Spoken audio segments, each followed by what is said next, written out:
KPCC വെച്ച എല്ലാ മാനദണ്ഡങ്ങളും പൂർത്തിയാക്കിയാണ് ഞങ്ങൾ ഡിസിഷൻ എടുത്തിട്ടുള്ളത്.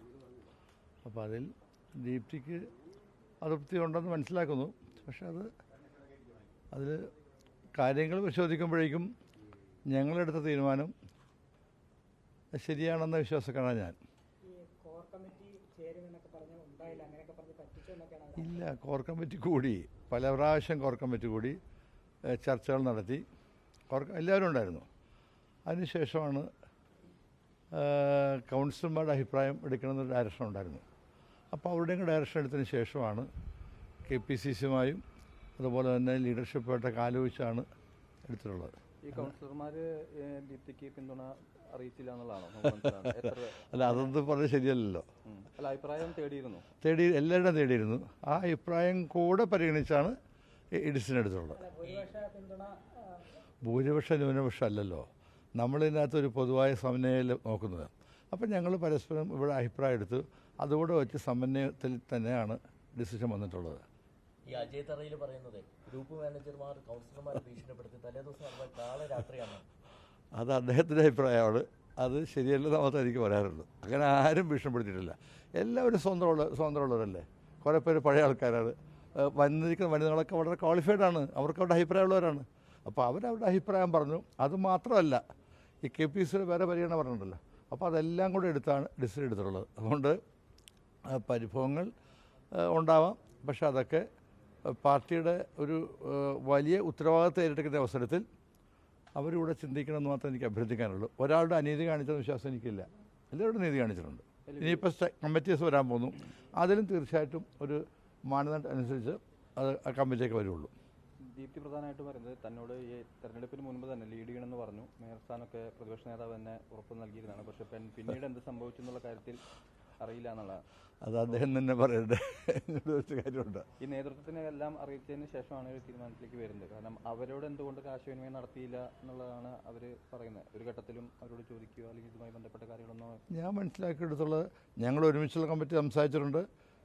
എന്നോട് DC പ്രസിഡന്റ് പറഞ്ഞത് എല്ലാവരുടെ ആലോചിച്ചെന്ന് എന്ന് പറഞ്ഞത്. ഗ്രൂപ്പുകളുടെ അതിപ്രസരം ഉണ്ടായിട്ടില്ല. ഇല്ല, ഉണ്ടായിട്ടില്ല. എന്നറിയാം, ഒന്ന് ഗ്രൂപ്പ് ഇപ്പോൾ വലിയ പ്രസക്തി ഇല്ലല്ലോ.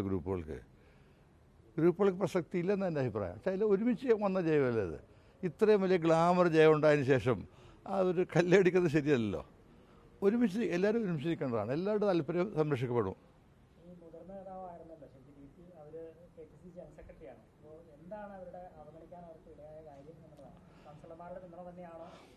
അല്ല, അതൊരു ഘടകമാണ്. പിന്നെ മറ്റു പല ഘടകവും വരുമല്ലോ. അതിനകത്ത് പല ഘടകങ്ങളുണ്ട്. അതിലൊരു ഘടകം തീർച്ചയായിട്ടും കൗൺസിലർമാരുടെ അഭിപ്രായം തന്നെയാണ്. അത് പ്രയോറിറ്റി കൊടുക്കാതെ പറ്റില്ലല്ലോ. പക്ഷേ ജയിച്ചു വന്നത് പുതിയ ആൾക്കാർ മാത്രമല്ല, പഴയ കൗൺസിൽ ആൾക്കാരുണ്ട്. പലരും ജനറൽ സീറ്റ് ജയിച്ചവരുണ്ട്. അപ്പോൾ എല്ലാവരുടെയും കൂടെ അഭിപ്രായത്തിന് നമുക്ക് വില കൊടുക്കാൻ പറ്റുള്ളൂ. അപ്പോൾ കൗൺസിലർമാരുടെ അഭിപ്രായത്തിന് വില കൊടുത്തിട്ടുണ്ട്. അതുപോലെ കൺസൾട്ടേഷൻ നടത്തുന്നുണ്ട് വിവിധ തലങ്ങളിൽ. അതിൻ്റെ ആയിട്ടുള്ള ഔട്ട്കമാണ് ഈ തീരുമാനം എന്നാണ് എൻ്റെ വിശ്വാസം. അത് ഏറെക്കുറെ എല്ലാവരും അക്സെപ്റ്റ് ചെയ്തിരിക്കുകയാണ് ഈ തീരുമാനം. ദീപ്തിയുടെ പ്രധാന ആക്ഷേപം KPCC നിർദ്ദേശിച്ച മാനദണ്ഡങ്ങളൊന്നും പാലിച്ചില്ല. പ്രത്യേകിച്ച് ഒരു സീനിയർ നേതാവിനെ പരിഗണിക്കണം, അതോടൊപ്പം തന്നെ തർക്കമുണ്ടെങ്കിൽ ഒരു KPCC നിരീക്ഷകൻ എത്തണം എന്നൊക്കെ പറഞ്ഞു. പക്ഷെ അതൊന്നും പരിഗണിക്കാതെ DCC ഒരു ഏകപക്ഷീയമായ തീരുമാനത്തിലേക്ക് പോയി എന്നുള്ളതാണ് അവർ പറയുന്നത്. അത് ശരിയാണ്. അത് അവരുടെ വിശ്വാസമാണ്. അവരുടെ ഒരു വിഷമം കൊണ്ട് പറയുന്നതായിരിക്കും. പക്ഷേ തീർച്ചയായിട്ടും KPCC പരാതി കൊടുത്തതെന്ന് ഞാൻ ഇത് അറിയുന്നു. എന്നോട് പറഞ്ഞിട്ടില്ല, അറിയുന്നു. തീർച്ചയായിട്ടും അതൊക്കെ KPCC പരിശോധിക്കട്ടെ. ഈ കൗൺസിലർമാരുടെ പിന്തുണ സംബന്ധിച്ചും അവരുടെ ആക്ഷേപം പറഞ്ഞത് ഇപ്പോൾ ഇങ്ങനെ ശ്രീ ഡൊമിനിക് പ്രസന്റേഷൻ ആണെങ്കിലും വേണുഗോപാലാണെങ്കിലും പറയുന്നത് മുഴുവൻ വിശ്വസനീയമല്ല എന്നൊരു ആക്ഷേപം അവർ പറയുന്നത്. അത് ആ കമ്മിറ്റിക്കകത്ത് അജയ് തറയിലുണ്ടായിരുന്നതാണ്. അദ്ദേഹം എന്തുകൊണ്ട് പങ്കെടുത്തില്ല. അവിടെ ട്രാൻസ്പെറൻ്റ് ആയിട്ടല്ലേ ഓരോ കൗൺസിലേഴ്സും പറയുന്നത്. അല്ലാതെ രഹസ്യമായിട്ട് കുമ്പസാരിക്കുകയല്ലല്ലോ. അവിടെ വന്ന് ഞങ്ങൾ 3 പേരുണ്ടായിരുന്നു. അജയനോട് വരേണ്ടതായിരുന്നു. അപ്പോൾ അജയനോട് അറിയാമായിരുന്നു അജയ് ഉണ്ടായിരുന്നെങ്കിൽ എന്താ, അത് ഞാൻ പറയുന്നില്ല. അദ്ദേഹം അസൗകര്യം ഉണ്ടായിക്കാം, അദ്ദേഹം ഉണ്ടായില്ല. അപ്പോൾ അദ്ദേഹം ഉണ്ടായിരുന്നെങ്കിൽ കുറച്ച് ക്ലാരിറ്റി കിട്ടുമായിരുന്നു എങ്ങനെയാണ് നമ്മുടെ കൗൺസിലേഴ്സിൻ്റെ വ്യൂസ് എന്നുള്ളത്. അല്ല, ഈ പ്രധാനപ്പെട്ട യോഗത്തിൽ പങ്കെടുക്കാതെ പുറത്തു നിന്നിട്ട് ഇപ്പോൾ വിമർശിക്കുകയാണ് എന്ന് ഞാൻ പറയുന്നില്ല. അദ്ദേഹം രാഷ്ട്രീയകാര്യ സമിതി അംഗമാണ്, മുതിർന്ന നേതാവാണ്. അതുകൊണ്ട് അദ്ദേഹത്തെ കുറിച്ച് ചിന്തിക്കട്ടെ. അല്ല, എനിക്ക് വേറെ ഒരു പരാതി അതില്ല. അദ്ദേഹം വളരെ സീനിയർ ലീഡറല്ലേ. രാഷ്ട്രീയ ഞങ്ങൾ കമ്മിറ്റിക്ക് സംസാരിച്ചിട്ടുണ്ട്. അതിനുശേഷം DCC പ്രസിഡന്റ് കോർഡിനേറ്റ് ചെയ്യുന്നത് അദ്ദേഹം കോർഡിനേറ്റ് ചെയ്യുന്നതാണ് എൻ്റെ വിശ്വാസം. ഇതിൽ മാത്രം ഘടകകക്ഷികൾ ഇപ്പോൾ പരാതിയായിട്ട് വന്നിരിക്കുന്നു. ഞാനിപ്പോൾ ലീഗുമായിട്ട് സംസാരിക്കാൻ പോവാണ്. അത് നേരത്തെ തന്നെ നമ്മളവരോട് പറഞ്ഞിരുന്നു. പക്ഷേ നമ്മുടെ ഒരു സ്റ്റാറ്റസ് പറയുന്നത് സ്റ്റാറ്റസ് അനുസരിച്ച് ഒരിക്കലും കൊച്ചിൻ കോർപ്പറേഷനിൽ അങ്ങനെ കൊടുത്തില്ല, കമ്മിറ്റീസ് കൊടുക്കും. അപ്പോൾ എനിക്ക് തോന്നുന്നു അക്കാര്യം ഞങ്ങളെ അറിയിച്ചിരുന്നു. ഇപ്പോൾ ഇന്ന് ഞാൻ ചർച്ചയ്ക്ക് പോവുകയാണ് അവരുമായിട്ട്. അവർക്ക് എന്തെങ്കിലും വിഷമമുണ്ടോ അത് പറഞ്ഞ് തീർക്കും. അല്ല, അവർ പറഞ്ഞൊരു പരാതി എന്ന് പറഞ്ഞത്, അതായത് ഇന്നലെ വൈകിട്ട് ഈ UDF ചേരുമെന്ന് പറഞ്ഞിരുന്നു. അപ്പോൾ അത് ചേരുന്നതിന് മുൻപ് തന്നെ ഈ പ്രഖ്യാപനം UDF ചേരുമെന്നല്ല പറഞ്ഞത്. ഞാൻ നേരത്തെ സംസാരിച്ചു, നമുക്ക് കാണാമെന്ന് പറഞ്ഞത്. പക്ഷേ ഇന്നലെയാണ് അദ്ദേഹം പറയുന്നത് ഇന്നലെ വൈകിട്ട് വരുന്നു. അപ്പോഴേക്കും ഞങ്ങളുടെ ഡിസിലേക്ക് പോയി നീട്ടിക്കൊണ്ട് പോകാൻ പറ്റില്ലല്ലോ, നിങ്ങൾ കൊടുത്തോണ്ടിരിക്കുകയല്ലേ, അപ്പോൾ പെട്ടെന്ന് ഡിസിഷൻ എടുക്കണ്ടേ. അവരുടെ ഒരു അഭിപ്രായം തേടുന്നായിട്ട് മുന്നേ തന്നെ പ്രഖ്യാപനം ഇല്ല. നേരത്തെ അവരോട് പറഞ്ഞിരുന്നു, ചില ബുദ്ധിമുട്ട് ഞങ്ങൾ പറഞ്ഞിരുന്നു. ഇവിടെ അങ്ങനെ ഒരു കൺവെൻഷൻ ഇല്ല. പക്ഷേ എന്നാലും അവരോട് സംസാരിക്കേണ്ടതാണ്, സംസാരിക്കാൻ പോകാൻ എൻ്റെ വിശ്വാസം ഞങ്ങൾ കമ്മ്യൂണിക്കേറ്റ് ചെയ്തിരുന്നു. ഇപ്പോൾ ഞാൻ അദ്ദേഹത്തെ കാണാൻ പോവാണ്. ജില്ലയിലെ മറ്റ് സ്ഥലങ്ങൾക്കും പ്രത്യാഘാതങ്ങളുണ്ടെന്നുള്ള ഇല്ല അങ്ങനെ ഉണ്ടാകുമെന്ന് എനിക്ക് തോന്നുന്നില്ല. പക്ഷെ ഒരുമിച്ച് ജയിച്ചതല്ലേ അത്. പിന്നെ ഈ പ്രാദേശികമായിട്ടാണ് തീരുമാനങ്ങൾ മുഴുവൻ വരുന്നത്. അപ്പോൾ അവിടെ ജയിച്ചു വന്നവർക്ക് ഇത് മര്യാദ കൊണ്ടുപോകണമെന്നല്ലേ ആഗ്രഹമുള്ളൂ. അപ്പോൾ അതുകൊണ്ട് എന്തെങ്കിലുമൊക്കെ ഉണ്ടെങ്കിൽ പറഞ്ഞ അവസാനിപ്പിക്കും. പ്രത്യേകിച്ച് ലീഗുമായി തെറ്റിദ്ധാരണ പറഞ്ഞ് തീർക്കും. അതിലൊരു സംശയം ഇല്ല. അവർക്ക് കൂടെ അവരെ കൂടെ ഞങ്ങൾ കേൾക്കുമല്ലോ. UDF എല്ലാം കൂടെ ഒരുമിച്ചുള്ളതല്ലേ. അപ്പോൾ അവർക്കും ഈ പ്രാതിനിധ്യം കൊടുക്കും. ഇപ്പോൾ താങ്കൾ പറയുന്നത് ദീപ്തിക്ക് മേയർ സ്ഥാനം കിട്ടാത്തതിൽ ഒരു പരിഭവം മാത്രമാണ്, അതാണ് പ്രകടിപ്പിച്ചിരിക്കുന്നത്. അത് അവരല്ലേ പറയേണ്ടത്. അല്ല ആക്ഷേപം തീർക്കേണ്ടത് KPCC ആണല്ലോ. KPCക്ക് പലയിടത്ത് അദ്ദേഹം വിളിച്ച് സംസാരിക്കട്ടെ. ഈ സാമുദായിക സമവാക്യമാണ് ദീപ്തിയെ പുറത്താക്കിയത്. അത് ശരിയല്ല. അതൊന്നും ശരിയല്ല. എല്ലായിടത്തും അതൊക്കെ തന്നെ നമുക്ക് ചെയ്യാൻ പറ്റുള്ളൂ. എല്ലാ സ്ഥലങ്ങളിലും പ്രത്യേകിച്ച് ലോക്കൽ ബോഡി ഇലക്ഷൻ. അപ്പോൾ സ്വാഭാവികമായിട്ടും എല്ലാ പരിഗണനകളിലും അതുകൊണ്ട് അവർ പറഞ്ഞ മുഴുവൻ ഞങ്ങൾ ചെയ്തിട്ടുമില്ല. അങ്ങനെ ഒരു രീതി എടുത്തിട്ടില്ല.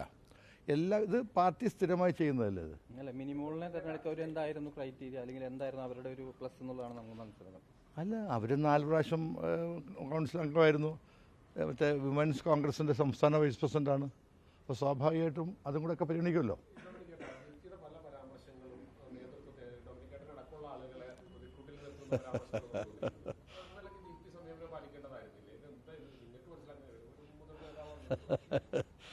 അത് നിങ്ങൾ ദീപ്തിയോട് ചോദിക്കുക, അത്രേ പറയുന്നുള്ളൂ. ഇല്ല, അങ്ങനെ ഒരു ബോധ്യം എനിക്കില്ല. ദീപ്തിക്ക് പരാതി കൊണ്ട് ദീപ്തി പറഞ്ഞു, അതിലും തെറ്റില്ല. ഇനി ദീപ്തി ചെയ്യേണ്ടത് KPCC പ്രസിഡന്റുമായിട്ട്, അവർ ജനറൽ സെക്രട്ടറി അല്ലേ, KPCC പ്രസിഡന്റ് നമ്പർ ദോഷവരെ കണ്ട് സംസാരിക്കുക, അതല്ലേ പറ്റുള്ളൂ.